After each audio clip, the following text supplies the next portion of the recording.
Je sortis alors de la maison, comblé de bénédictions. Et ayant retrouvé les soldats du guet, à qui j'avais donné de la poudre et du plomb, j'obtins de l'un d'eux qu'il se plaçât en faction devant la porte. Je dirigeai aussitôt mes pas vers la Bastille par la cour de l'Arsenal. Il était 3h30 environ. Le premier pont était baissé, les chaînes coupées, mais la herse barrait le passage. On s'occupait à faire entrer du canon à bras, les ayant démontés d'avance. Je passai par le petit pont et j'aidai en dedans à faire entrer les pièces de canon. Lorsqu'ils furent remontés sur leur affût d'un plein et volontaire accord, on s'en mit en rang de 5 ou 6, et je me trouvai au premier rang. Ainsi rangé, on marcha jusqu'au pont-levis du château. Là, je vis 2 soldats tués, étendus à chacun des côtés, à gauche, où j'étais. L'uniforme du soldat étendu était de 20 milles. Je ne pus distinguer l'uniforme du soldat étendu à la droite. On braqua les canons, celui de bronze en face du grand pont-levis, et un petit de fer, damasquiné en argent, en face du petit pont. Ce canon m'obligea de quitter mon rang, et comme on désirait à cet instant savoir si, sur le donjon, on ne donnait pas quelque nouveau signe de paix, je me chargeai de parcourir la terrasse. Pendant cette mission, on se décida à commencer l'attaque, à coups de fusil. Je me hâtai de revenir à mon poste, mais mon chemin se trouvant barré par une foule de monde malgré le péril, pour le reprendre, je revins par le parapet, repris mon poste.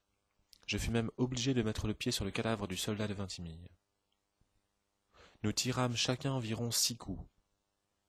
Alors il parut un papier par un trou ovale de la largeur de quelques pouces. On cessa de tirer, un de nous se détacha, et fut à la cuisine chercher une planche pour aller prendre le papier. On mit la planche sur le parapet. Beaucoup de personnes montèrent dessus pour faire contrepoids. Un homme s'avança sur la planche, mais au moment qu'il allait saisir le papier, il fut tué d'un coup de fusil et tomba dans le fossé.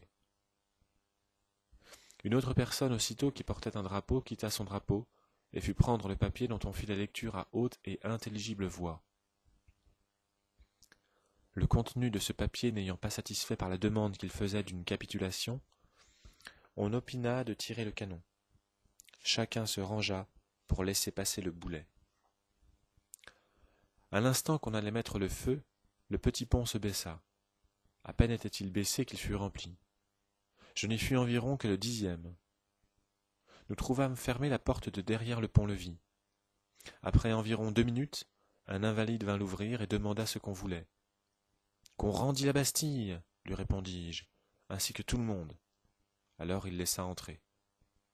Mon premier soin, aussitôt, fut de crier qu'on baissât le pont, ce qui fut fait. Alors j'entrai dans la grande cour, environ à peu près le 8 ou le 10e. Les invalides étaient rangés à droite, et à gauche les Suisses. Nous criâmes « Bas les armes !» ce qu'ils firent. Or un officier suisse. J'allai à lui, et lui présentai la baïonnette pour l'y forcer en lui disant encore « Bas les armes !» Il s'adressa à l'assemblée en disant « Messieurs, soyez persuadés que je n'ai pas tiré. » Je lui dis aussitôt « Comment oses-tu dire que tu n'as pas tiré? Ta bouche est encore toute noircie d'avoir mordu ta cartouche. » En lui disant ces mots, je sautai sur son sabre. Au même instant, un autre particulier en fit autant. Comme nous disputions, moi, le particulier, à qui aurait le sabre, ma vue se tourne du côté d'un escalier à gauche, et j'y vois 3 bourgeois qui avaient monté 5 ou 6 marches, et qui les redescendaient avec précipitation. Je quittai aussitôt le sabre, et muni de mon fusil, que je n'avais pas quitté, je me portai vivement sur l'escalier pour donner du secours aux bourgeois que je croyais qu'on venait de faire rebrousser chemin. Je montai rapidement jusqu'au donjon, sans m'apercevoir que je n'étais suivi de personne. J'arrivai au haut de l'escalier sans avoir rencontré personne non plus. Au donjon, je trouvai un soldat suisse, accroupi, me tournant le dos. Je le couchai en joue en lui criant « Bas les armes !» Il se retourna surpris et posa à terre ses armes en me disant « Camarade, ne me tuez pas, je suis du tiers-état et je vous défendrai jusqu'à la dernière goutte de mon sang. Vous savez que je suis obligé de faire mon service, mais je n'ai pas à tirer. » Pendant ce discours, je ramassai son fusil. Alors je lui commandai la baïonnette sur l'estomac, de me donner la giberne et de me la passer au col, ce qu'il fit. Aussitôt après, je fus au canon, qui était perpendiculairement au-dessus du pont-levis de la Bastille, à dessein de le démonter de dessus son affût pour l'empêcher de servir. Mais comme je l'avais l'épaule droite à cet effet sous la gueule du canon, je reçus un coup de fusil partant des environs, dont la balle m'atteignit au col en me perçant mon habit et mon gilet. Je tombai étendu sans connaissance. Le Suisse, à qui j'avais donné la vie, me traîna sur l'escalier sans pour cela que j'aie abandonné son fusil, que je traînais avec moi, à ce qu'il me dit.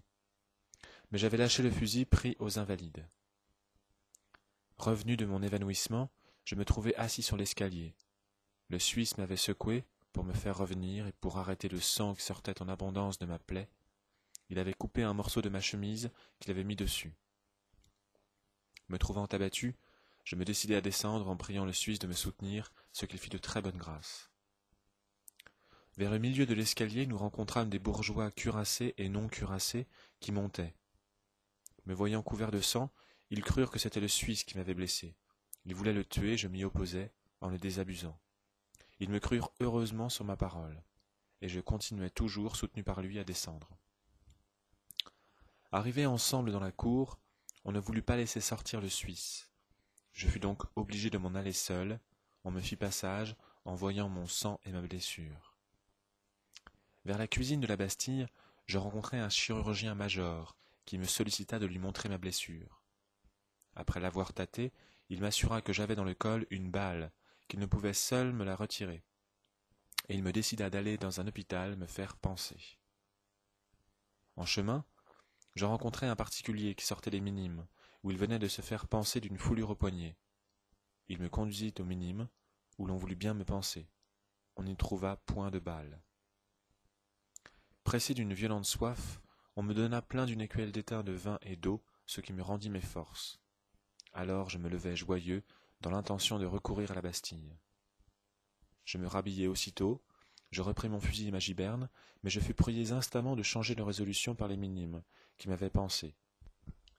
Ils m'assurèrent que le mouvement pouvait rendre ma blessure très dangereuse, et ils me firent donner la parole de retourner dans ma chambre pour y prendre du repos, qu'ils croyaient absolument indispensable.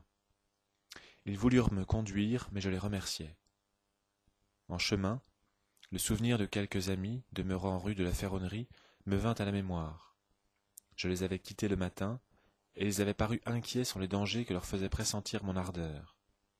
Je fus chez eux, et 4 bourgeois armés me conduisirent rue du Hurepoix. Je reçus partout des éloges en passant, mais arrivé sur le quai des Augustins, la foule nous suivit en me croyant un malfaiteur. Et 2 fois, elle proposa de me mettre à mort.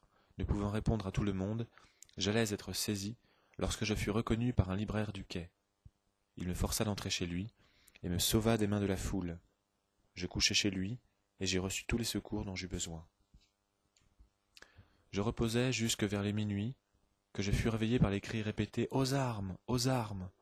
Alors, je ne pus résister à l'envie d'être encore utile. Je me levai et m'armai, et me rendis au corps de garde, où je retrouvai M. Poirier, commandant sous les ordres duquel je demeurai jusqu'au lendemain matin. Nous, sous-signés, certifions que les détails faits dans le récit contenant 16 pages sont exacts en ce qui concerne la prise de la Bastille, Paris, 12 août 1789, Ducastel, Canonnier, Maillard, Richard, Dupin et Georget.